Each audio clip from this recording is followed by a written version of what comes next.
Thank you, Dr. Lamb. That one wasn't working. Nope. I kept trying and trying different browsers, and I was like, oh no. That was just not working. I recognized that immediately. That's why I always click on early. Nothing ever goes well. But we got it covered. So as long as Dr. Bellato gets the email, we should be good to go. Well, I just got off the phone with her because I was panicking. I was like, this is not working. I can't get in. I was like, oh no. So hopefully she'll join us. That was your email. Let's see if somebody's texting me. Who's this? She's on her way. She's almost there.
Okay, let's see if she's.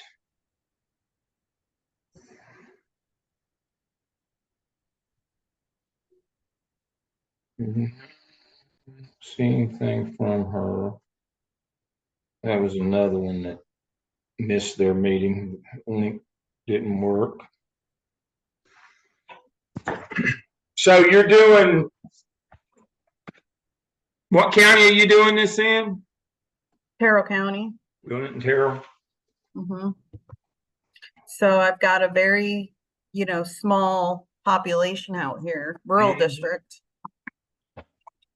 Yeah. And so just thinking ahead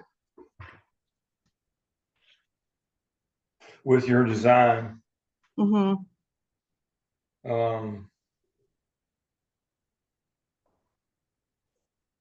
How many people you think you'll get? How many people are you surveying? So that's what I think I'll probably have to talk to you all about, because my targeted area was, special education staff, but I'm going to need to probably, because I'm thinking 15, but if I need to pull, I can still pull from regular education teachers too. Well, that's where I was headed with this. The problem with starting with such small numbers is such small response. And then we have to worry about in chapter 4, we have to worry about the reliability of your findings. Mm-hmm. So validity is taken care of. We validate your survey, and that by extension validates the questions for your interviews. The problem is when you have such small numbers, is how do we know that your findings are reliable so that you can then make recommendations out of them. And so one of the things that I did for one of mine with her targeted population and the sample that she pulled, she said she was expecting 70 surveys and 10 interviews. She got 7 and 2. Oh. So what we did, but thankfully, her findings match the literature. That's the first piece. You're hosed if that doesn't happen. When you start chapter 4, what you say is, from the summary of my review of literature, here's what other folks have found in this area. Here's Bonnie's what I calling found. me. Should I take this? Bonnie's calling me. Yeah. Bonnie? Yeah. I'm on with Dr. Lamb. He sent out a new link because it wasn't working. Okay. The one that was sent out to everybody wasn't working. I see. That's so weird because I was able to get on. I was sitting on my Zoom by myself, but I logged in through my account. I see. Yeah, so it worked for me, but it must have been the way that it was taken from somehow between Julie, May, and us. It got messed up. Okay, I'll get on Dr. Lamb's anyway. No worries. And Dr. Stone just pinged me. Okay. I can't get in I'm either. gonna log on to that new one, okay? Thanks, So Bonnie. I just sent him that one. So how many do you think I should send the survey to? I'd love for you to send it to at least 30. Okay.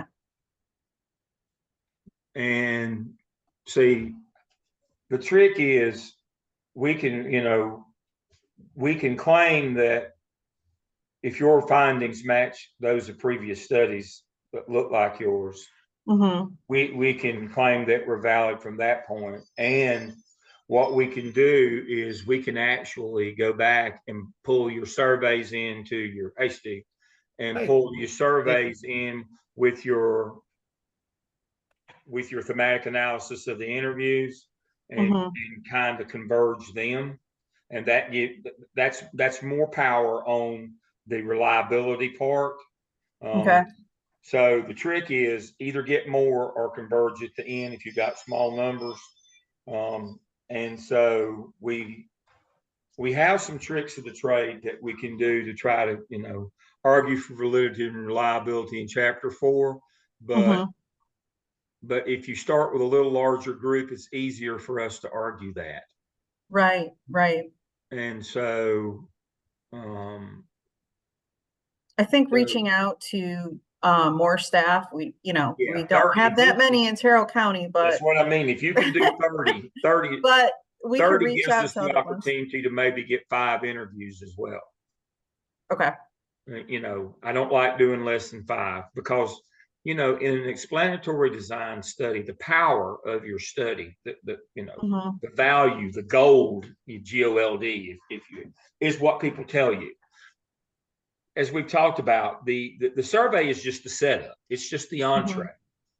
And it's a lot easier to get validity for your interview questions through your survey than field testing and taking years to validate your interview questions through the literature. Right. They're automatically validated from your validated survey. It's just the setup. The real value in your study in chapter 4 is what those people tell you. And if you don't have enough of them telling you, then you got to go back to your surveys and try to converge them. And boy, howdy, it gets really convoluted in chapter 4. And next thing you know, chapter 4 is 100 pages long, and months of writing trying to get some validity and reliability in chapter 4 so that you can then proceed to chapter 5 and make your recommendations. So better numbers at this stage helps with that. We have some tricks, but the main thing here is I'm old. Don't challenge me to find too many solutions here. Make it easier on the front end. So if you can do 30 surveys, we'll be better off. Okay. Thank you, Dr. Lamb. Thank you. All right. That looks like the gang's all here. Sorry about the link, everyone. Yes, sorry about the link. I don't know. It worked. I logged into my Zoom account and logged into the original link, but somehow it's gotten transferred wrong between myself, Jen, and Miss May. Yeah. But thank you, Dr. Lamb, for sending out the new link. No problem. Yeah, it didn't like me, so. So you will know, I've invited 2 of my dissertation students just kind of watch to see how one's done. So if they join, here's one now. They should be okay, if that's all right with you, Jen. That's fine. Okay, they're just going to watch and listen to see how an expert does it. So I'm not an expert, but I will do my best. So I'm going to go ahead and share my screen, if that's okay. Yeah, that sounds good. We're ready for you to take it away, Miss Mason. Thank you. Absolutely. Can everybody see my screen? Yes. Perfect. So thank you all for being here today. I am excited to present my proposal. Today, I'm proposing a research study regarding shortages of special education teachers. The title of my research is a mixed method study of teacher perspectives on special education teacher shortages in a rural North Carolina school district.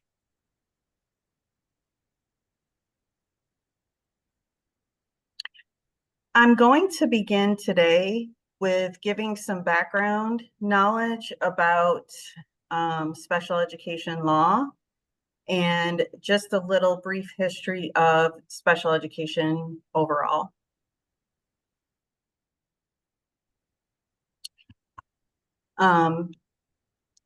There was a time in history when individuals with disabilities were not allowed to attend public schools. And that all changed in 1973. In 1973, the Section 504 Rehabilitation Act was passed, and this was the first federal law protecting individuals with disabilities. This law is protected under the Civil Rights Law of 1964, and Section 504 prohibits discrimination against students with disabilities in schools. This is also where FAPE, free appropriate public education, was established. So Section 504 requires school districts to provide FAPE students that qualify as disabled, regardless of the type or severity of disability. So this could range from a learning disability to someone that is deafblind with cerebral palsy, and they are protected under this law. Section 504 in schools prohibits a denial of public education participation or the benefits offered by a public school due to a person's disability. And this law protects against discrimination. So in 1973, when this act was first passed, it was great. It showed a lot of progress, and we were on the right track, making sure that we were, not discriminating against people that had disabilities and providing them a free and appropriate public education. But we needed more. So in 1975, people were advocating during this time to pass the Education for All Handicapped Children Act. And what that did was there was actually, I think, close to 2 million children that were still excluded from the public schools that were disabled. So in 1975, those children under this law would be able to receive that free and appropriate public education. And this law emphasized special education and related services to meet the unique individual needs of people that were disabled. So the next law that is very important is the 1990 Individuals with Disabilities in Education Act. So this was passed to expand the protections by adding categories, and there's currently 14 categories of disability with increased focus on independence. So the increased focus on independence is legally written as the least restrictive environment, known as LRE. So what that means is that alongside with students with disabilities would be learning alongside students without disabilities. So that is an inclusive model. And schools would develop an individualized education program, IEP, to address students' individual specific needs. So that was focusing 1990 in more inclusive practices, the general education setting. And then in 1997, IDEA was reauthorized, not only to focus on general education, but it also expanded into the private sector. So that was really important too. And there was an emphasis again on students with disabilities being a protected class of individuals under the Civil Rights Act of 1964. So that was just a little background information on the law of special education students, and that will lead me into the purpose of my study.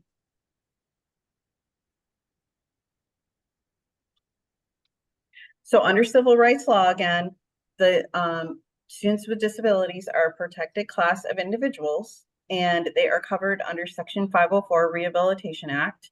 Students with disabilities are able to receive a public education, and that demands a need for special education teachers. And these special education teachers need to be highly qualified with at least a bachelor's degree in the content area that they are teaching. Although there is, ever since 1973, there's been a rise of special education students entering into public schools. So while there's a rise of the special education students, there's a decline in special education teachers. This study seeks to understand special education teacher shortages in a rural district. So special education teachers often have low salaries, heavy workloads, extra job duties, less access to professional development. And in a rural district, there's some geographical isolation, lack of housing, quality of life comes into play, things to do in the area, increased travel expenses. So if you live in a rural district, sometimes you have to travel to get to all these different places, and your job, you could be traveling an hour to over an hour. So you could have expenses like that for gas and car repairs, just everyday maintenance. And this can contribute to teacher shortages in the rural areas. So this study will also examine how the responsibilities of special education teachers in rural areas affect their overall well-being.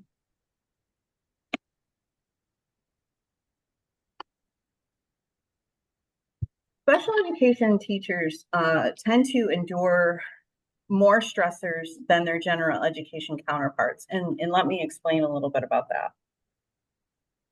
So special education teachers not only have to understand the content of the standard course of study, so the content of the general education that they are teaching, but they also have to understand specially designed instruction, which is evidence-based practices, research that needs to be implemented for students with disabilities.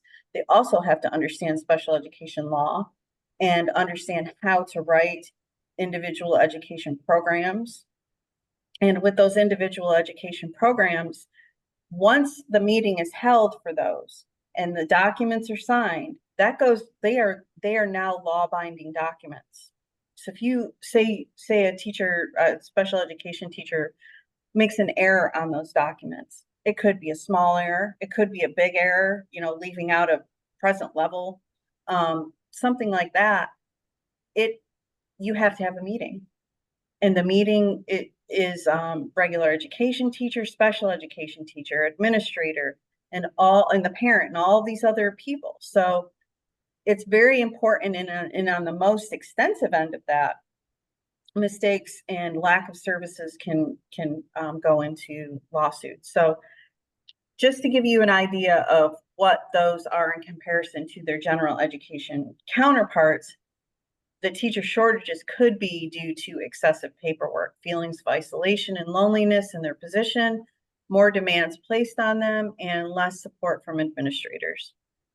So like we talked about, there's an increase in special education students attending schools, and also an increase in special education teacher attrition. So special education teachers have an attrition rate of 5 times higher than that of their general education counterparts.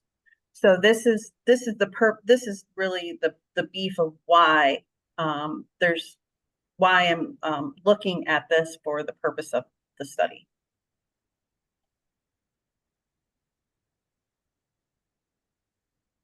So I have 2 research questions for this study, and they are strategically targeted perceptions of special education teacher shortages and responsibilities of special education teachers affecting their overall well-being.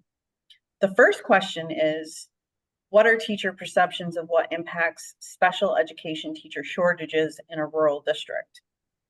So this question examines the thoughts and insight of teachers on this topic of special education teacher shortages. And what better people to ask about these questions than teachers themselves. The second question are, what are the responsibilities placed on the special education teachers, and how does this affect their overall well-being? So some of the things that I touched on in the purpose of the study, the extra workload, just duties within being a special education teacher, could all affect the overall well-being in the rural district, being isolated, things like that. So this examining the responsibilities can include mental health and not just physical health, because the mental health could be something like burnout as well in the field.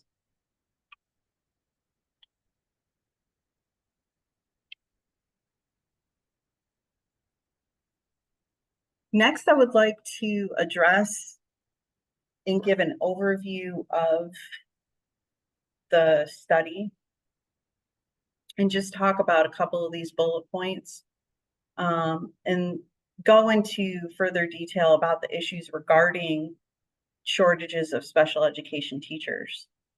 The shortages of the teachers, both general ed and special ed across the state of North Carolina, are high. And teacher attrition rates have increased statewide and nationally. Some special education teachers have left their positions to pursue positions as general education teachers. Teacher attrition has variables contributing to increasing rates of attrition, such as working conditions, and that I will also address later on in my research study, the teacher working conditions. There could be things like mental health, salary, heavy workloads. Additionally, teachers are increasingly concerned about their safety and safety of their students. It wasn't that long ago that Uvalde Elementary School was under attack by a shooter, resulting in deaths of children and staff. So these contribute to teacher attrition, teacher shortages. Work-related stress continues to be a leading factor of teacher attrition, and special education teacher shortages are a problem all across our nation. It is causing uncertainty over the quality of education that our students are receiving.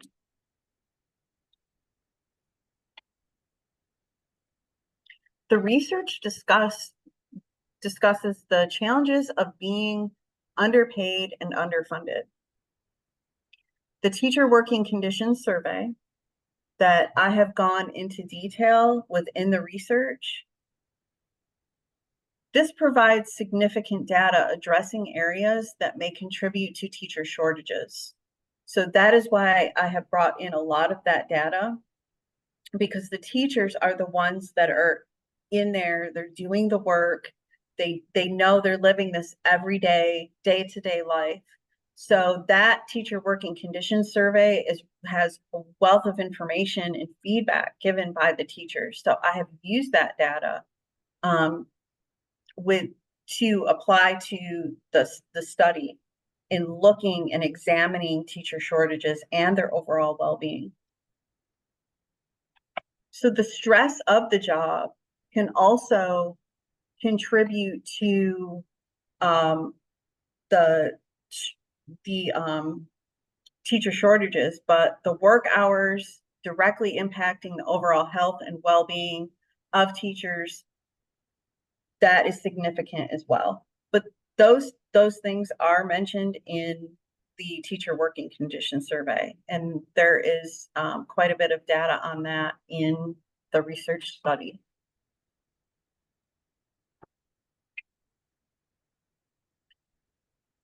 So I'd like to talk about rural districts for a minute. Because working in a rural district can present some obstacles, and such as teacher housing, quality of life, lower salaries, lower funding, and teacher shortages are worse in rural districts. Poverty is also an issue in rural districts. A declining ADM is a big problem right now in our rural districts. ADM means average daily membership. Decreased funding and lack of community support can also impact our rural school districts. And currently in the district that I am conducting the research study, we are losing our students, and the ADM is lowering every single year. So that impacts our overall funding and can impact the teacher shortages. Rural districts have more vacant positions in comparison to urban and suburban schools. Other factors are a lack of healthcare, transportation, housing, and rural districts struggling with inadequate funding from the state. So there's 3 funding sources: federal, state, and local. The largest funding of instruction and personnel comes from the state at close to 70%. So in North Carolina, 5 low wealth states 25 years ago, in 1994, and many of them rural, sued the state of North Carolina and the State Board of Education, known as Leandro versus State of North Carolina and the State Board of Education.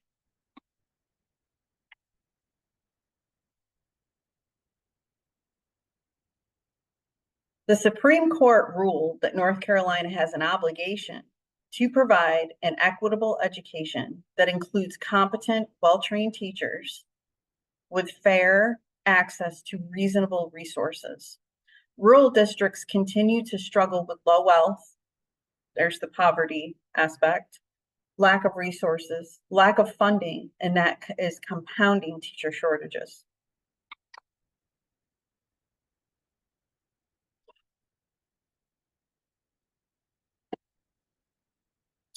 So looking at the funding and the budgeting, this will lead me into the professional development in the career of the educator. So when you have a rise of special education teacher shortages, there's a need to provide professional development, because some of the teachers that are coming in are not qualified or don't have the skill set yet to be able to teach in that content area. So there's a need for professional development in a targeted instructional area that leads to improved instructional practices and develops the skills in educators. So it has to be quality professional development. And the quality professional development is important to build the teacher capacity. It helps build strong professional engagement between colleagues and further develops knowledge and skills of educators.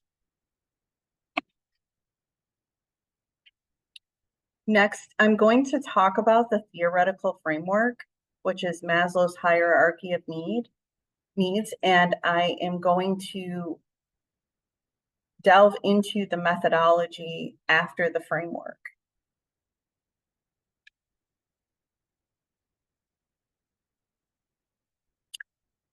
The theoretical framework is Maslow's hierarchy of needs for my research. And this framework is used to align special education teachers' needs in a rural district with their behavior regarding shortages. So just to give you a little bit of background, in 1943, Abraham Maslow developed a theory of motivation. The theory has a hierarchical structure based on human needs. So just think about your basic human needs. Your basic human needs would be something like food, clothing, and shelter. And this hierarchical structure are the intrinsic human needs. This is what we need for survival, just at the basic level. So this hierarchy from Maslow includes a pyramid structure. And so this pyramid structure looks like this.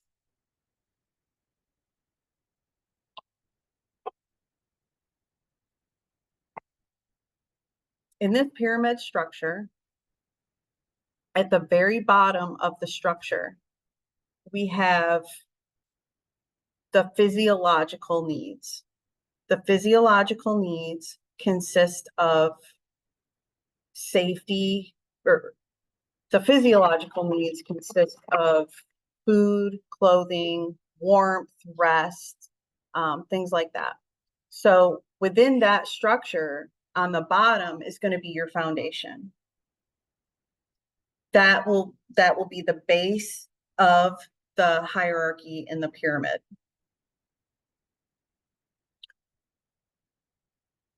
So if the very bottom of the hierarchy of needs, you'll look at your most basic needs. So think about some of you may have students that have difficulty with food insecurity, housing, they may be transient, and some of these things can happen to our teachers. In a rural district, they may have a difficult time finding housing, and these types of things can have an effect on their needs as well. So in that level one, that's going to be the largest part of the pyramid, and it's the foundation. So if there are parts of the foundation that are weak, it can create an overall weakness in the pyramid structure. Let's take a look at the level 2. So level 2 is going to be your safety needs. Okay. And this is the second largest part of the foundational structure. Things in safety and security may include health, employment, and family.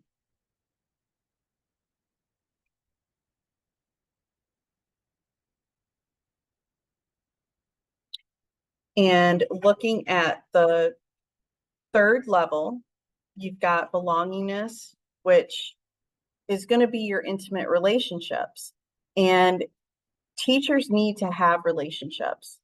It's not a loner profession. So when we look at teaching, we think about building relationships with parents and stakeholders and administrators, students. So all of this comes into play when we're talking about friends and relationships and that sort of thing within the school working setting.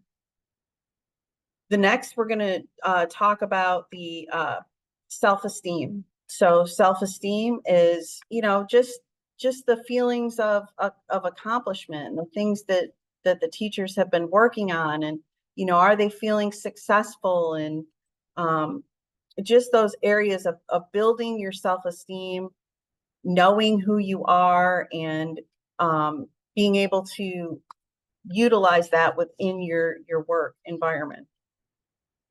And the top is your self-actualization. So your self-actualization is where everyone wants to be. This is success. Success, realizing your purpose. What is your purpose and your potential in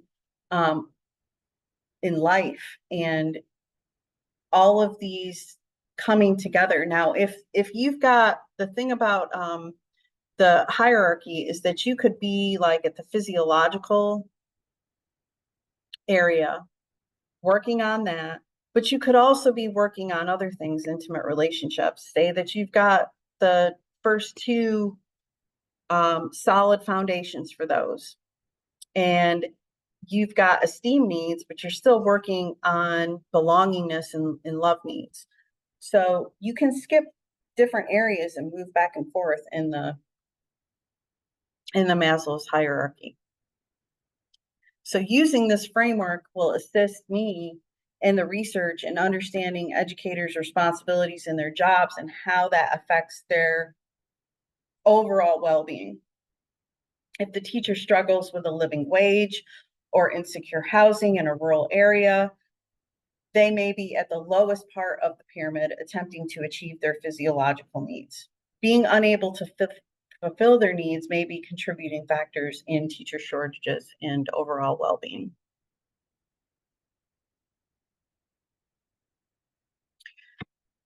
So I'd like to move on to the methodology part of my research.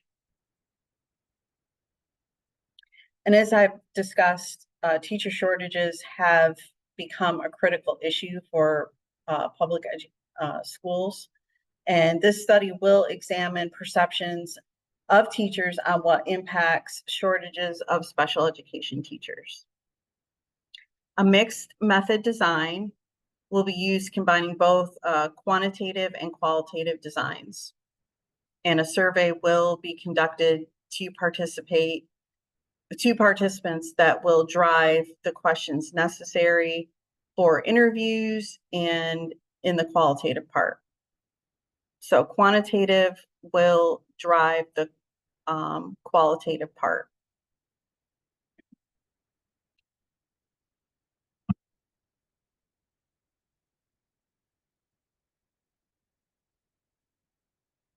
The research questions will be addressed for the research. The setting for the research will be conducted in a rural district, which is one of the smallest in the state. So, sorry about that. So the rural district that I'm conducting the research is one of the smallest in the state. A sequential explanatory design will be implemented for this research.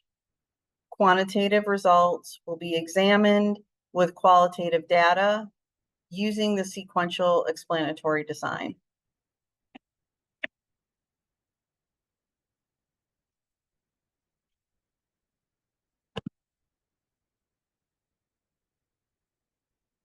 The research will be compared by using the survey results and interviews to synthesize the data.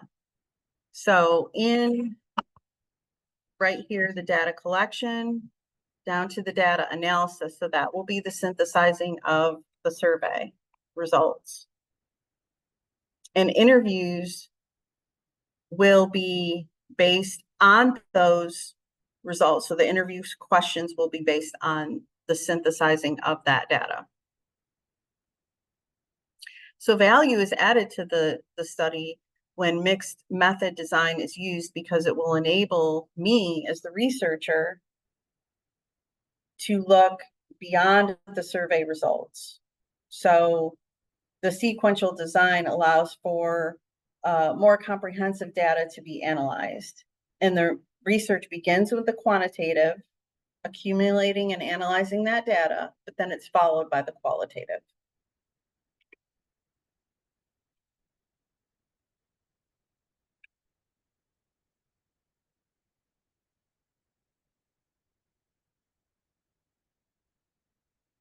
I'm going to talk a little bit about the quantitative data collection tool. So the quantitative data collection tool will be the survey, and this method provides statistical data. The survey will be collected at the same time, which will be cross-sectional rather than over a span of time, longitudinal. The total sample size, which I have here, is 15, but after speaking with Dr. Lamb earlier, we talked about increasing that sample size to get more reliability with the survey tool. So the participants, I'm going to change to 30. I'm going to keep the same format with the matrix at the 4-point Likert scale. Each set of questions are 15.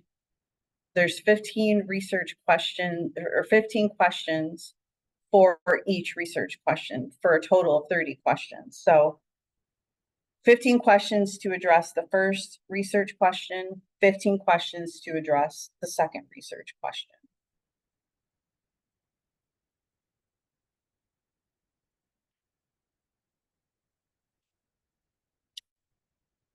This is also important. Ms. Mason, you may have said this earlier, but do you already have your 30 questions or your tool, your survey? Yes. Okay. Yes, I do. And it's validated? Ask that again. Is it validated? Is it someone that someone else has already used and validated? So it's validated through Qualtrics. That is the instrument that I'm using. Thank you. Mm-hmm. The survey, this is important too. The survey will be anonymous, and I'm glad that Dr. Stone asked that question. The instrument used will be Qualtrics. And so the 15 questions per research question with a total of 30 questions will be asked in the matrix 4-point Likert scale with a horizontal format: agree, strongly agree, disagree, strongly disagree. The results will be recorded. And again, this will be anonymous through Qualtrics.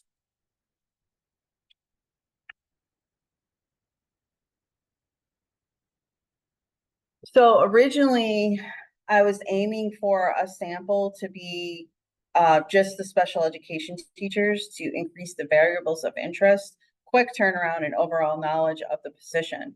But I'm going to need to expand that and look at 30 participants instead of 15. This survey will allow me to develop reasoning about the relationships linking the variables.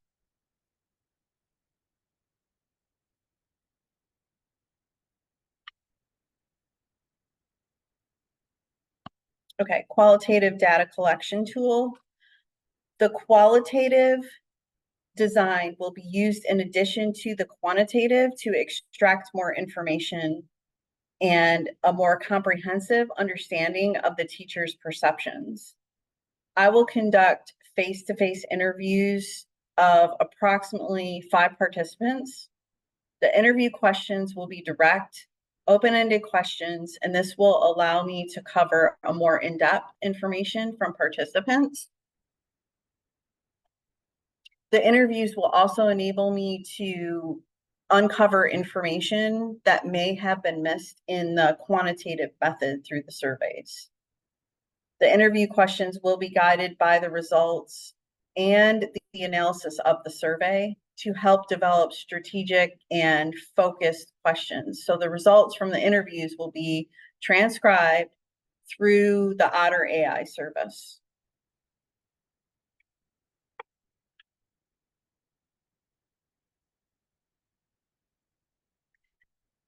Transcriptions using Otter AI will allow the interviews to be transcribed in real time and streamline the content of the interviews. The transcript will then be coded.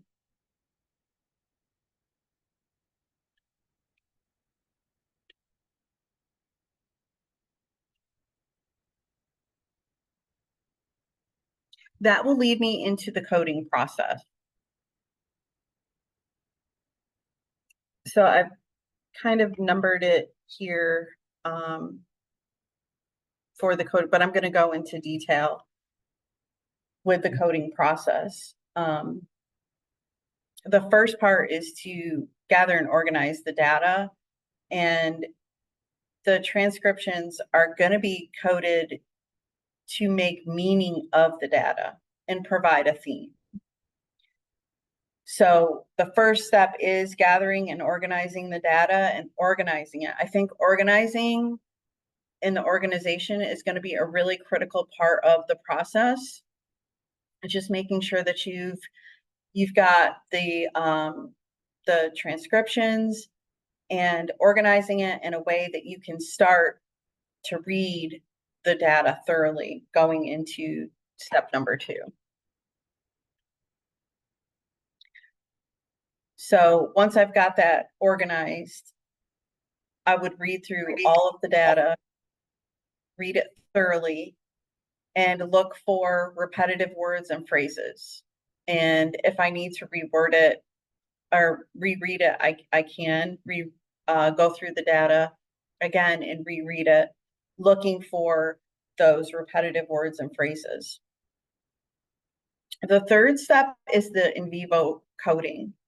So in vivo coding uses the exact language of the participants and words and phrases that may stand out as significant.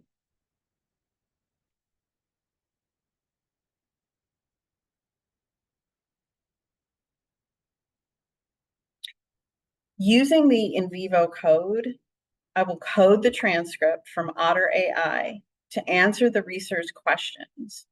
And then the open codes that are words or phrases will be applied. Those will be applied first.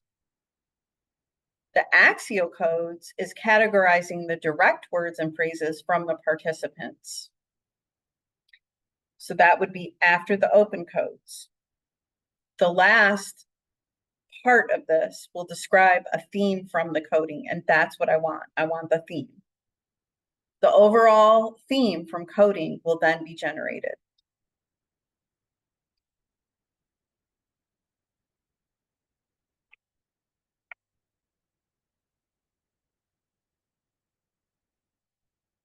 So the next part I'm going to discuss is going to be the quantitative validity and reliability.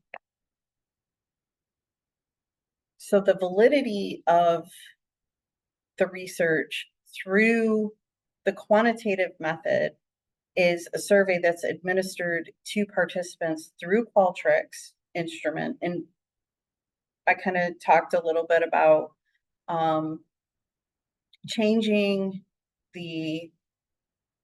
increasing the amount of participants from 15 to 30 to gather more reliability with the survey.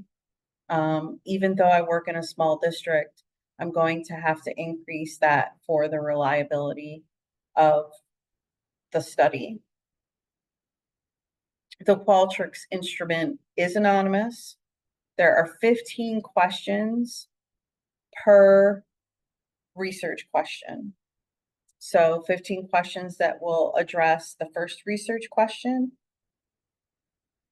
a second set of 15 questions that will address the second research question.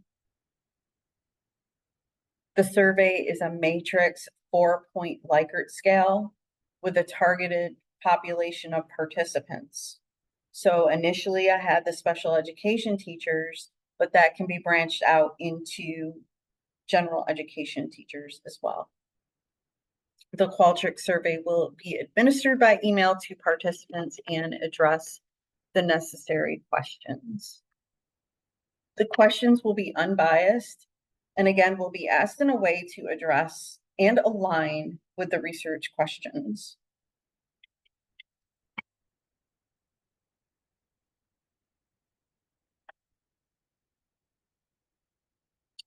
Validity and reliability for the qualitative part will start, are the interviews, and they will start at the questions being driven from the survey. So when I administer the survey and I look at the results and I analyze all those results, I'm going to look at and developing interview questions based off of the survey. That's the sequential explanatory design. That is going to drive the questions for my qualitative part, which is the interview process. The questions will be open-ended and will align with the research questions. During the interview process, I will check for understanding from participants, and I will restate questions if needed and articulate the questions in a clear and concise manner.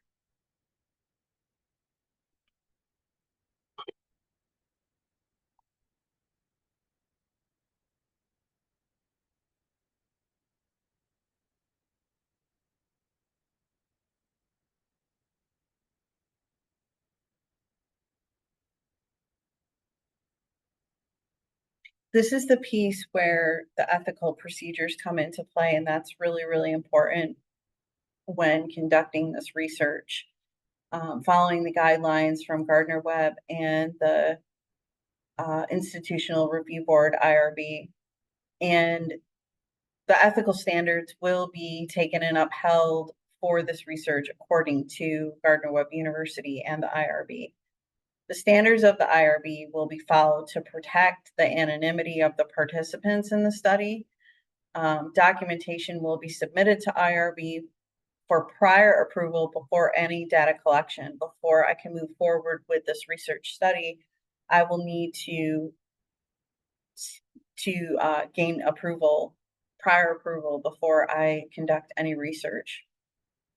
Research documentation for this study will include letters of approval to the superintendent of the district, principals of the schools, and participants in the study.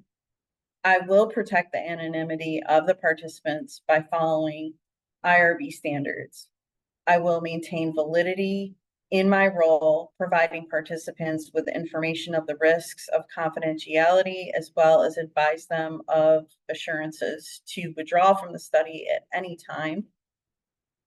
So just giving them all of the information that they need prior to the study is very important, that they understand why I'm doing this study, my own role in the district, and assuring them that, this is something that they can, even if they sign up and say, yes, I'm going to do this, and they decide later on that they want to withdraw, that's totally okay. They can do that. So just letting them know that, but getting permission, getting the approval from the IRB is very important. Getting permission from the superintendent and principals of the school and the participants. And all of the surveys, info, participant information, email, transcripts, they will be kept for 5 years and then they will be destroyed.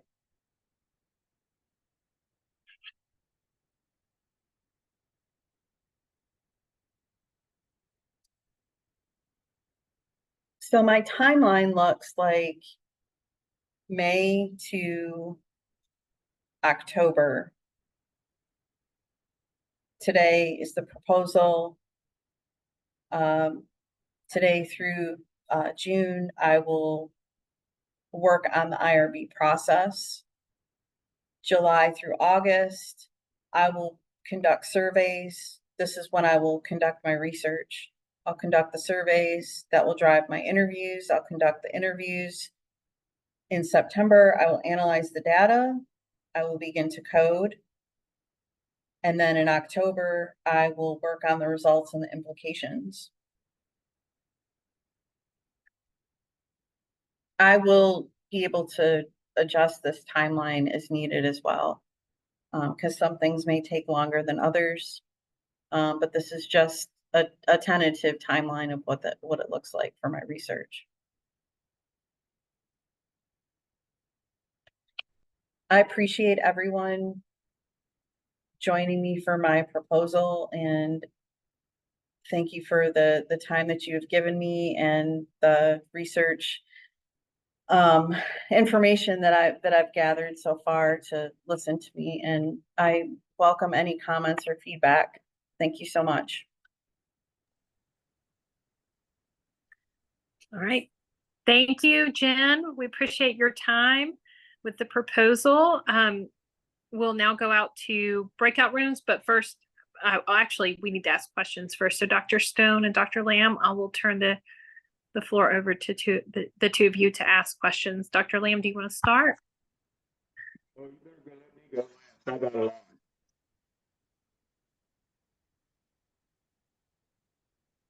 Stone, you want to go? Oh, no, I don't have any. She answered my question as she was going. And All right. So I've got a lot of corrections during the methodology section. You want to do that now? Sure. All right. So if you'll take your slideshow back to where you started your methodology and take copious notes. Okay. And I am recording this. Okay. All right. So you can go to your next slide.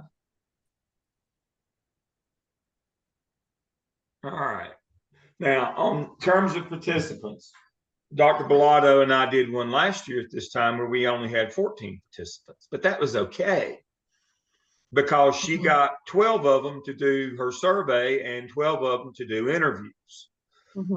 When we say we want to go to 30, we'll say 30, but if we can get all 15 of these or the majority of them, we won't have to go past that. But the problem is if you paint yourself in the corner and you say, I'm only going to do these 15 when you go to IRB, and you only hear from 3 of them, then we can't go forward. And so again, we started with 14 in a study like this last year, but we got 12. If you start with 15, if you get 12 or 13, we won't have to do any more, but we need that option. So that's why it needs to be 30 is we need the option to get more if we don't get enough people to respond to the survey. Okay. So that's the notion here is that's why I ask you how many EC teachers you got. You know, let's give ourselves the option to survey some regular ed teachers if we can't get very good response rate from without having to go back and make a substantive change at IRB. You know, we have to go back to IRB, file the paperwork if we have to do a substantive change. Changing your sample would be a substantive change. So we'll tell them 30 to start with. Okay. That's a great idea, Dr. Lamb. Yeah. Thank you, Dr. Lamb. That's a problem. All right. So hopefully you'll get, you know, all of them. But if you don't, we're good. Yeah. All right, go to your next slide. Okay. Now, back to Dr. Stone's question. Your instrument is the survey. The platform is Qualtrics. Okay. Now, how did we validate your instrument, the survey? We use the platform Qualtrics, which not only designs the survey, it does all 7 forms of validity. I do that when we put it in there. So make sure you understand the instrument is the survey. How it's validated is using the platform Qualtrics, which has that built-in piece to it, because that they'll ask you that at IRB. They'll be real specific about that. All right, now, thank you. When we analyze that, it produces descriptive statistics. Nothing inferential about this. This is simply descriptive. It'll provide the mean, the mode, and standard deviation. Okay. All right, now, if we don't use anybody other than your 15 EC teachers, since that's all of them, we won't have to do chi-square for goodness of fit on each of the survey questions. If we have to go out and bring more people in, we won't bring in all teachers, we'll bring in some teachers. Well, that's not, you know, in order to make sure that they're representative of all teachers, we would have to do chi-square. Now that's done to each of your questions using the observed value versus the expected value. That's the mode. For example, let's just use some round numbers. Let's say you had 20 people answer the survey. and they had the choice of 4 on your Likert scale. So 20 divided by 4. So the expected value for any answer to any question would be 5. We put that in the chi-square calculator versus the actual observed value. It might have been 8, 10, might have been 1. And it'll tell us, it will produce a p-value and tell us if that question is significant at the 0.5 level or not, which means we're pretty sure that those answers are representative of the larger group. But again, we don't have to do chi-square if we don't go to, if we don't expand our sample. If we survey every EC teacher, that's representative, that's the whole population. It's not a sample pulled out. If we have to add teachers though, then we'll have to do chi-square, goodness of fit, not test of association, goodness of fit, which is expected versus observed value. All right, so that's the next piece. Now, Otter AI simply gives you a written transcript of your interviews. That's the end of it for Otter AI. It just produces you a Word document. Now, what you described, go to your next slide. What you described is known as deductive coding, where you sit and do the things by hand to start with. We won't do that. We're going to do inductive, I-N-D-U-C, inductive coding. We're simply going to feed those Otter AI transcripts into NVivo, and that's NVIVIO. There's no I, and it's one word, NVIVO. It's a piece of software, and what it does is it does the codes. It generates it does the coding for us, and they come out as themes. We don't have to do the coding by hand. That would be deductive coding. We wouldn't be using software then. NVivo does our thematic analysis, does our coding. Then it's inductive. It finds the codes. We don't identify them. It finds the themes. And so we're going to use NVivo and inductive coding, and it will just do a thematic analysis for us. And that's the answer. That gives us our themes from the qualitative, from those qualitative transcripts. So what you've done here is you've kind of done both. You don't have to do both. You can do one or the other, but you don't have to do both. You don't have to do inductive and deductive coding. That's a lot of extra work on you. If you want to volunteer for that, I'm your man. I love the work. And my guy is I made you be too thorough, Jen, with that. So that's what made me. No, but it's exactly you've covered both. Yeah, but for my part, unless your chair wants you to do both, I'm just good with one or the other. No, I'm totally fine with her just doing one or the other. But that was me. Her big extra. Yeah, let's do. I don't want her chapter 4 to be 100 pages long like we've seen in the past. Validity of it. No, I agree with you. It's too much sometimes. I worry about the validity of the coding. So sometimes I steer the candidates to. Absolutely. I get it. And speaking. What you said is great, Dr. Lamb. Yeah, that's going to save you. Yeah. Let's go on to our next slide and talk about validity and reliability.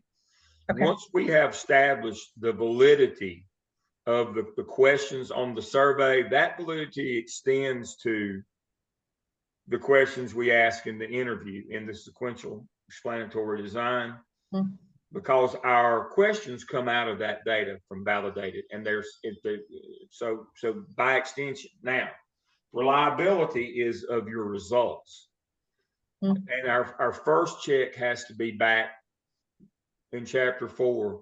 Does what you found, your results, match the literature? That's where your reliability comes from.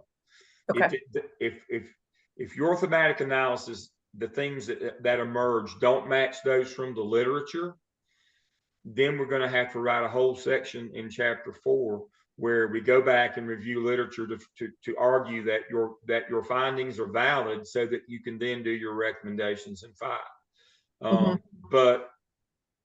But again, you will compare your results in chapter 4 to the summary of your literature to establish that what you found, your findings, are reliable. You use valid instruments, you use the valid survey and valid questions for your interviews. Then you argue, because what you found matches previous studies, your findings are therefore reliable, and then that you can draw conclusions or make recommendations out of them. That's why I sent you back, Jen, to your chapter 2 for that theoretical framework piece to make that so much Yep. Yeah. and primary sources for that. Yeah. Yeah. And then we're Yeah. gonna need we're gonna need that theoretical framework in Mm-hmm. chapter 5 to make those recommendations. That's why she circled you back. I like working with smart people. Dr. Thank- and I work Yeah. well together. It makes 4 and Mhm. 5 easier. Yeah. See, students think Yeah. when they get through 3 that 90% of it's done. It is if we do it the right way. Unfortunately, it's the abyss. If we didn't do it right, we get to chapter 4 and our results don't match and we don't Mhm. and our theoretical framework's not sound, then chapter 4 becomes Dante's 7th ring of hell, 100 pages long and a year or 2 of writing. Yeah. Yeah. Match, Jen, because you do have a really Yeah. good job. Yeah. Oh, We thank went you. Yeah. a lot of, yeah, we did a lot Thank of you work. so much for the feedback. I really appreciate that. Thank you. That's so important to establish all these things in chapter 2, and then 4 and 5 aren't so bad, but 4 can become the never-ending journey. Yeah. Mhm. And so, yeah, we've taken that beating before. We'd rather not take it with you. We did last fall. That Yeah, was awful. we took the beating on I know. chapter 4. The first draft was 80 pages. That's awful. We thought we were gonna. Yeah. Yeah. So you will not be in that boat. No, I have learned from No. that experience. Yeah, I mean, best way to get out of the swamp's not get in it. Mhm. Dr. Lim, that was really great guidance. Thank you very much. Thank So- you. I appreciate it, Jen. I'm looking forward. This will be really good. We'll try to keep us out of the swamp here. We'll start with 15. If we don't get 15, we'll expand, but we want to tell IRB 30 so that we don't get hemmed in, paint ourselves in the corner on that one. But yeah, this is a good study, Jen. It'll work well. Thank you so much for the feedback. I really appreciate that. That's very helpful to me. Committee, do we need to go to breakout room? I don't have the host on the meeting, so I don't know if you all need to do that. Just have everybody to drop out, and then they can just drop right back in.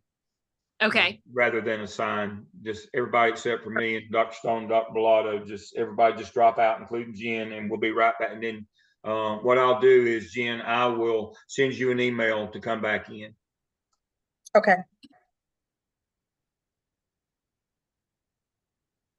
The other one's my computer. My computer's being weird, so I got on Oh yeah. for the last minute. So that's me right there on my computer too. I just left it up. I think Jen got. Yep, I'm leaving right now. Okay. Perfect. Okay. Your chapter 3 to reflect those changes. And Okay. we're also, Jen, remind me, how many schools are in your district? How many? Bonnie, do you mind if I've got to leave out for another Yes. meeting, Jen? So I just wanted to congratulate you and look forward to reading your research. Thank you, Dr. Stone, for all of your help. I really appreciate you. You're more than welcome. Thank you, Dr. Stump. So Jen, tell me how many schools you have? We only have 3 schools. 3, that's right, it's 3. Mhm. So do you feel like, how many EC teachers do you have in the whole county? So EC teachers, are you including related services too? Because that's what I'm including. I'm including Yeah. like all of them. Everyone that serves is I teaching think a that's student. fine. Yeah. So it's about 15. Okay. Yeah. Yeah. So we were going to write your, let's change the wording of your dissertation to where, because we may have to reach out to other counties. Does that make sense? To get Okay. more participants. So we may write rural schools in the northwest region of North Carolina or something like that. Does that make sense? Rural districts. What do you think, Dr. Lamb, that wording? Yeah, Northeast North Carolina rural districts. Again, we're going to need, we need at least 10 or 12. Okay. Yeah. Like I say, we started with 14, we got 12 in the last one, and that was good. Everything turned out fine, Right. on that. But if we start with 15 and don't get but 5, we're hosed. We need, Right. we need 10. Yeah. We just So it may help need you. 10. So basically, I'm gonna reword just to expand from my school district to If the we have, and we'll northeast. tell IRB, and if we don't have to, we won't. But Okay. if we do, we're already covered, and we won't have to file a substantive change and go through several months of IRB again. Okay. Yeah. So you could just say, schools in the in the northeast region of North Carolina. Yeah. Right. And that way you're not naming another district. Does that make sense? So then if Yes. you only Yes. use your district, it's totally fine. So I would just say schools in the northeast region of North Carolina. Yeah. Then that way, if we don't go outside of your county, we're not using the word districts like that. Does that make sense? But then if we Yeah, have to, that does make sense. That makes a lot of sense, actually. And if- we need if they'll- 10. One way, by Yeah. hook or by crook, we need 10. yeah. Mhm. And if we Okay. need to, Dr. Lamb, you know what we can do? We can reach out to Melanie over in Hyde. You know, that's the superintendent. She went through Gardner Webb. Right? Yeah. Mhm. And she's adjunct and she'll help you. Yeah. Melanie.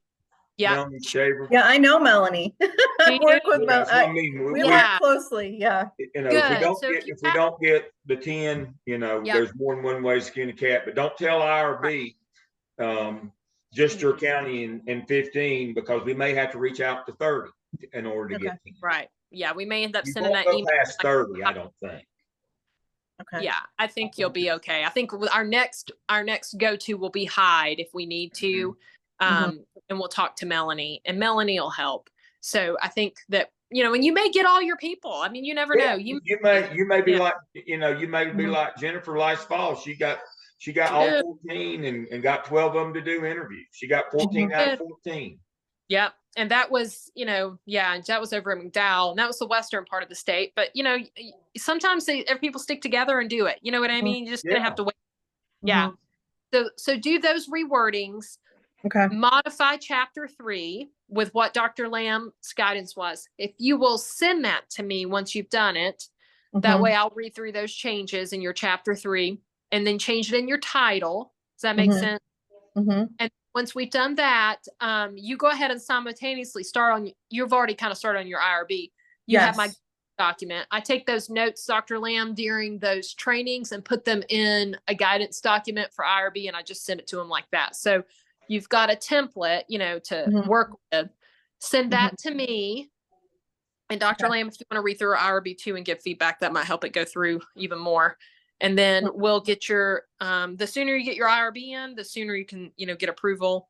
Hopefully we don't have to go through several back and forth, but we'll see. Yeah. But Okay. we'll make sure it's as close as it can get. I think between Dr. Lamb and I both reading through it, I figured out what they want more, and Dr. Lamb knows it even better than I do what they want. Yeah, so. Well, I really appreciate this feedback. It's super helpful to me to make the necessary, because I know that you guys are looking out for me and just cool. want me to, you know, make the necessary changes to, you know, not have to go back and do extra work.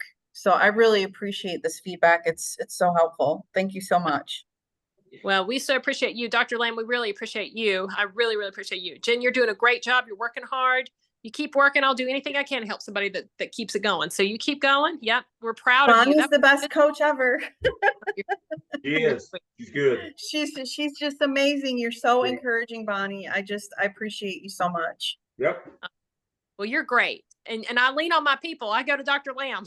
I'm not sure. So I lean on my people when I'm not sure. Yeah. But I know very little. The only thing I know a little of is methodology. So you're quite good at it. Yeah. You keep me grounded with that, because I'm like, oh, I don't know. We need to ask Dr. Lamb. So that's why it takes a team to break this. And that's the whole point. Yeah. Well, you're doing it. Celebrate this evening and then send me those when you're ready. And your IRB, we can talk about it when you're ready. But you've got that guidance, so you've got enough to get started. Okay. Okay. Thank you so much, everybody. Thank you. Thank you. I'll send you this video. Bye-bye. Bye-bye.